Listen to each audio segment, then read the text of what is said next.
Dog आम्ही साधारण 2.5 ते 3 महिन्याचे असताना परचेस करतो. त्याच्यानंतर त्यांचं ट्रेनिंग वगैरे आणि नंतर मग त्याचं ट्रेनिंग झाल्यानंतर त्याला वर्किंगमध्ये यूज करतो आम्ही. आणि साधारण 10 वर्ष हे डॉग सर्व्हिसमध्ये असतात.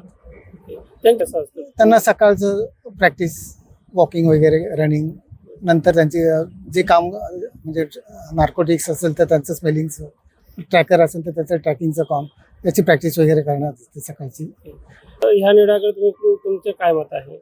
ह्या निर्णयाने आम्हाला खूप आनंद झाला की जो डॉग आमच्याकडे 10 वर्ष असतो त्याला अचानक बाहेर दुसऱ्याकडे देणं म्हणजे आमच्या पण थोडंसं जिव्हारी लागतं.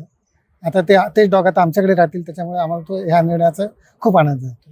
पुढे नाही तसं काही नाही, कारण त्या डॉगला वर्किंग नसेल तर फक्त जस्ट त्यांना जेवण देणं, बाहेर काढणं तेवढंच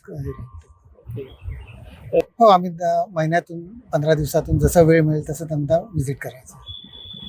आपलं नाव आणि माझं नाव शरद गायकवाड, पोलीस हवालदार, सोनपत. लोकशाही मराठी ऐका, पहा, जागरूक रहा.